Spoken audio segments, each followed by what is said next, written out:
Today I'm going to be showing you the best card setup for Keegan. Now, one of his best cards is Shredder. Explosive hits cause bleeding damage. This makes him very effective with the boom shot, torque bow, drop shot. With an active boom shot, you put it in the chest to head area, and you will one-shot kill a Scion, even on inconceivable difficulty. Now, it really has to be close to the head or a headshot to get the one-shot kill. If not, it's like 80%. You will need a second shot or a couple Botox, like, to finish him off. But yeah, that's with me using this skill at level 3. I'm pretty sure at level 5 it would be a one-shot chest shot kill with the active. So that's a very useful skill. This skill is very good too. Ultimate cooldown reduced. Now, the beautiful part about this is any player who kills the marked target reduces their ultimate cooldown by 20 seconds. So you can keep getting your resupplies up, keep marking targets that are about to be killed, and you can help your team out. When you need that one team member to get their ability early for the next section, you can go mark all the targets. They can get those kills so they have the ability to pass through the next section easy. If not, mark your own kills and you're getting more resupplies for you and your team. Now, since you're using so many resupplies, this is, I think, his best setup. There are a couple alternates depending on the maps you're doing, but we also want to run resupply reduces damage by 24 and heals faster. The reason we're doing this is because we're also going to be running resupply duration, and this allows us to use our resupply in the harder battles. Now, we can just use it whenever, but we also want to make sure that we're marking enough targets and having it available for when we have a major battle and we're healing faster and taking less damage and we can easily take them out.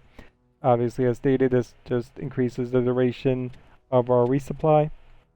Now, I like to go with the modded hammer burst as like a swing card for the 5th card on most maps. Now, you might see a reason to switch it up on another map.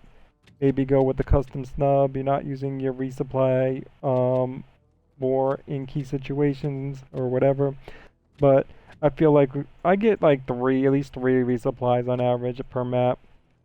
So I see no reason to go with the pistol. Don't need the pistol damage to start. But if you're not going to use the modded hammer burst at all on a map that you're running, then obviously you'll drop that and put on another card. Epic team score boost.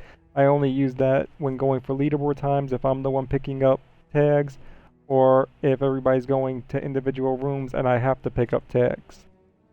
And then I'll run both score boosts. And that's only when I want to go for leaderboard times. Resupply amplifier, 90% increased resupply radius is another card that you could swap out for the hammer burst.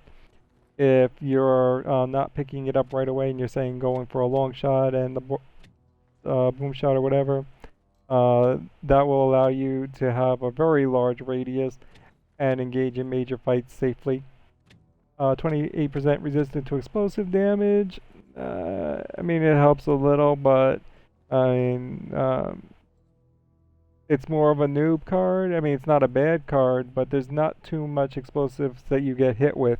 So, not putting that card on and just avoiding the damage is much better.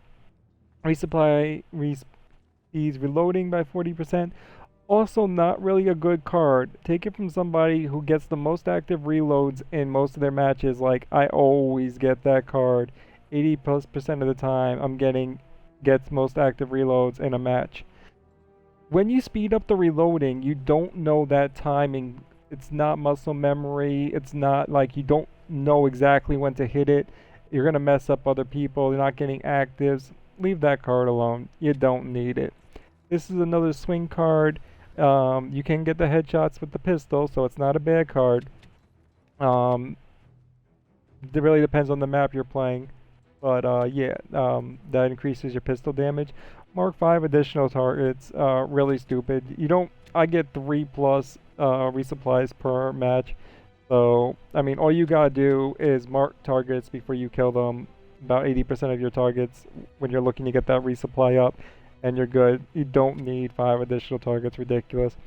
Grenade capacity is useful on some maps. I actually found it useful while doing my speed run. We had the fastest time at a negative 11 minutes on the Hunter's map on Insane. And on that map, I got to get 4 grenades, and I had 2 extras to throw at the end, which actually helped us out a lot at winning the last key section and not having any problems with it. When the Sires rushed with the Warden, situational awareness only really marks extremely aggressive enemies. Warden, some elite drones when they roar, it's completely useless, not useful at all. It used to mark all the enemies in the beginning, but they changed it. The card's stupid now, it's a waste.